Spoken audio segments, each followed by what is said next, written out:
오늘은 한 사람을 세우시는 하나님이라는 제목으로 말씀을 함께 나누겠습니다. 세계 최강대국 이집트에서 왕자로 자랐으나 성인이 된 후 자신의 본 신분을 알게 되고 살인을 저질러 도망자의 신분으로 광야에 나와 살게 된 이 불쌍한 남자 모세. 모든 남자 아기를 죽이라는 파라오의 명령에도 불구하고 물에서 건져냄을 받아 기적처럼 살아난 이 히브리인 모세의 인생을 가만히 생각해 보면 참 한이 많았을 것입니다. 내가 알고 자랐던 아빠도 아빠가 아니었고, 나를 낳아준 이도 지금의 엄마가 아니었고, 왕자로서 칭송을 받으며 살다가 이제는 살인자 그리고 도망자, 양떼를 치는 목자로 살아가게 된 그입니다. 그러나 그런 모세를 향한 하나님의 변하지 않는 계획이 있었음을 우리는 오늘의 말씀을 통하여 다시 한번 확인하게 됩니다. 오늘 우리 각자의 삶을 생각할 때 작고 큰 인생의 한이 우리 모두에게 있습니다. 과거의 영광을 그리워하기도 하고 지금의 처지를 한탄하는 마음도 있습니다. 그래서 지금 주어진 작은 기쁨들을 위안 삼아 매일매일 기도하며 그렇게 살아가는 것인지도 모르겠습니다. 그러나 오늘 이 말씀 앞에서 우리는 다시 꿈꾸기 시작해야 됩니다. 다시 하나님을 바라보기 시작해야 합니다. 칠레 땅에서 이렇게 살아가고 있는 오늘의 우리를 향해 하나님이 갖고 계신 특별한 뜻이 있을 수 있음을 우리 모두가 인정하고 믿음으로 받아들여야 합니다. 그리고 하나님이 부르시는 그때에 아멘 하며 순종할 수 있는 믿음의 사람들이 우리 모두가 될 수 있기를 간절히 바랍니다. 오늘의 말씀은 여전히 하나님께서 모세를 부르시는 장면을 담고 있습니다. 아침 예배로서는 3일째 하나님이 모세를 부르고 계십니다. 그리고 우리를 또한 그렇게 부르고 계십니다. 오늘 우리는 이 말씀 앞에서 이것이 모세를 향한 부르심일 뿐만 아니라 우리 각자를 향한 부르심일 수 있다는 것을 인정해야 합니다. 이 두렵고 떨리는 현장에서 모세는 그가 누구신지 물었습니다. 그리고 자신이 해야 하는 일에 대하여 처음 듣게 되었습니다. 그러나 그 일이 결코 만만하게 느껴지지 않았을 것이 분명합니다. 한때 이집트의 왕자였을지 몰라도 이제는 그는 다른 사람이 되었습니다. 도망자의 신분으로 뛰쳐나왔던 그곳으로 다시 돌아가야 했습니다. 생각해 보십시오. 얼마나 많은 것이 모세를 두렵게 했겠습니까? 세월이 많이 흘렀습니다. 스스로도 늙어가고 있습니다. 하나님이 나타나 말씀하시긴 했지만 도저히 감당하기가 쉬워 보이질 않았습니다. 여러분, 여기 모세처럼 하나님의 부르심 앞에 설 때 우리는 익숙한 계산을 시작합니다. 지금 내가 이런 극단적인 부르심 앞에 순종할 만한 상황인가?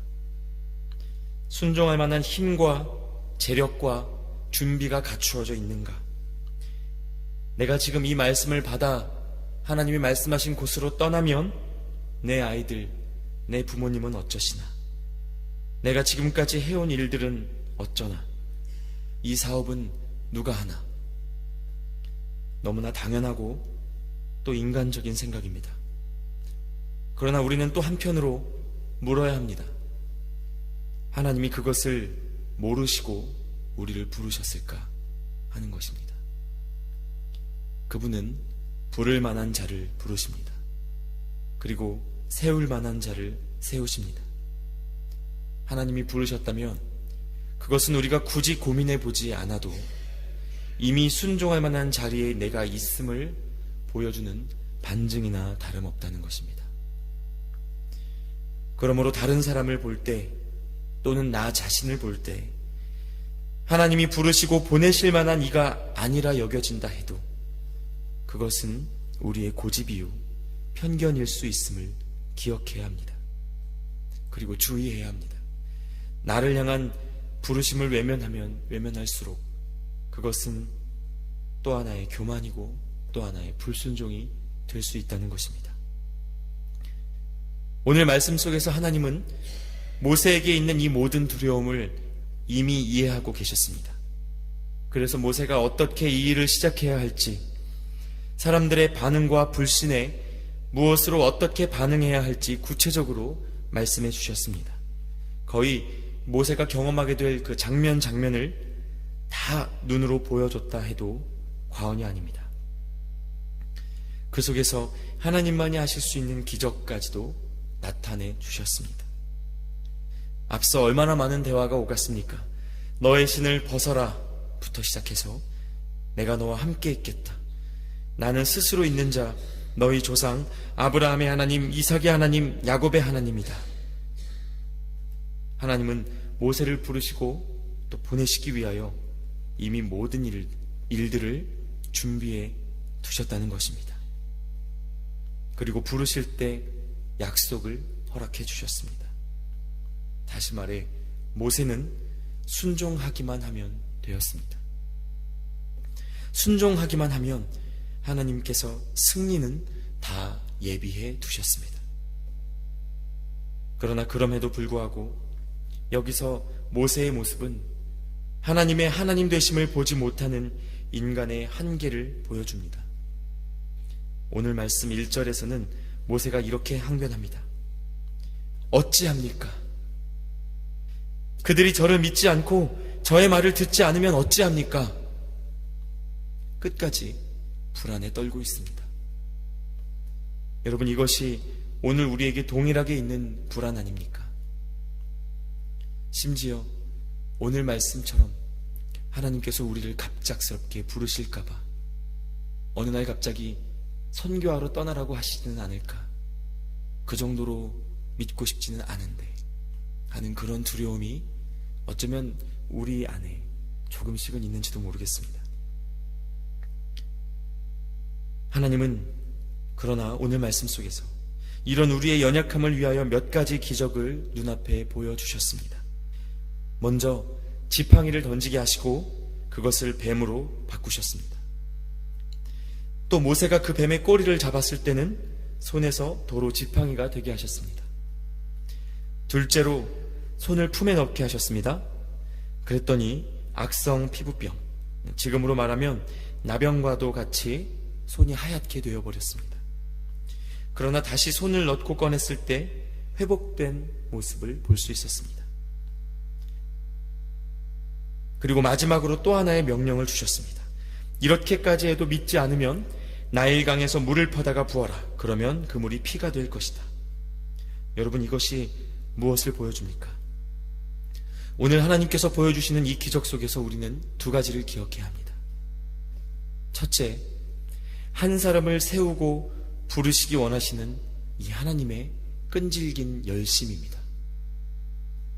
너무나 끈질깁니다. 왜 가야 되냐? 왜 나냐? 꼭 가야 되냐? 내 사업과 가족은 어떡하냐? 어떻게든 순종 안 해보려고, 내 수준에 맞는 말씀만 찾아 들으려고 버티는 이 한 사람을 부르고 세우시려고 하나님께서 지금 별의별 기적을 다 보여주고 계신 겁니다. 이게 우리 입장에서 놀랍고 재미있는 기적이지 하나님 입장에서도 그러시겠습니까? 오히려 귀찮은 일이실 수도 있습니다. 모세야, 내가 이 정도 했으면 네가 순종해주면 안 되겠니? 내가 수십 가지 기적까지 보여줘야 되겠니? 하실 수도 있다는 겁니다. 그러나 하나님은 모세의 마음을 준비시키시고 또 세우시기 위하여 이 기적을 멈추지 않으십니다. 끝까지 그 한 사람을 향한 마음을 놓지 않으십니다. 여러분, 이 자리 우리 각 사람을 향한 하나님의 부르심이 있는 줄 믿습니다.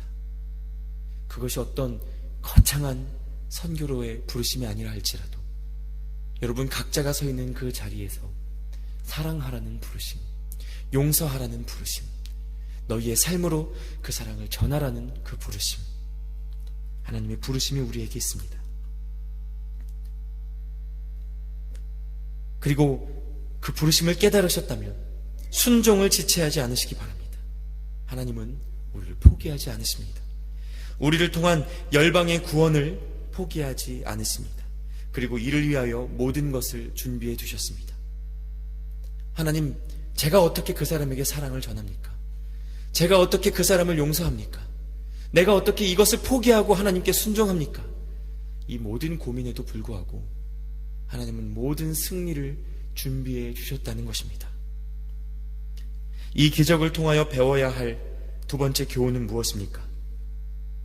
하나님의 뜻에 순종하기 위하여 필요한 것은 오직 하나님의 하나님 되심을 믿는 것, 그 믿음뿐이라는 사실입니다. 모세는 수많은 것을 계산하고 따지고 묻습니다. 오늘의 우리도 마찬가지입니다. 그러나 하나님께서 모세에게 요구하신 것이 이 사역을 위한, 이 순종을 위한 특별한 돈이나 거창한 계획이 아니었습니다. 이 기적을 통해 너는 내가 누구인지 보아라. 나는 천지를 지은 창조주 여호와 너의 하나님이다. 믿고 순종하라. 이 말씀만을 보여주고 계신 겁니다. 감사하게도 어떤 분에게는 참 죄송스러운 말씀일지도 모르지만 우리 중 어느 누구도 하나님의 뜻에 순종하기에 부족함이 있는 사람은 없습니다. 하나님, 제가 이것이 부족하여 오늘 저는 순종하지 못하겠습니다. 이렇게 말씀하실 수 있는 분이 우리 중 아무도 없다는 것입니다. 그러므로 잃어버린 열방의 백성을 구원하시려는 하나님의 부르심 앞에, 내 옆에 그 사람을 사랑하고 내 삶을 통하여 예수 그리스도를 보이고자 하시는 하나님의 뜻 앞에 우리 각자가 핑계할 것이 없다는 것입니다. 복음서에서 예수님께서 제자들을 부르시는 장면이 나옵니다. 이때 지팡이와 옷 한 벌, 그리고 신발 한 켤레를 신고 가라고 말씀하신 적이 있습니다.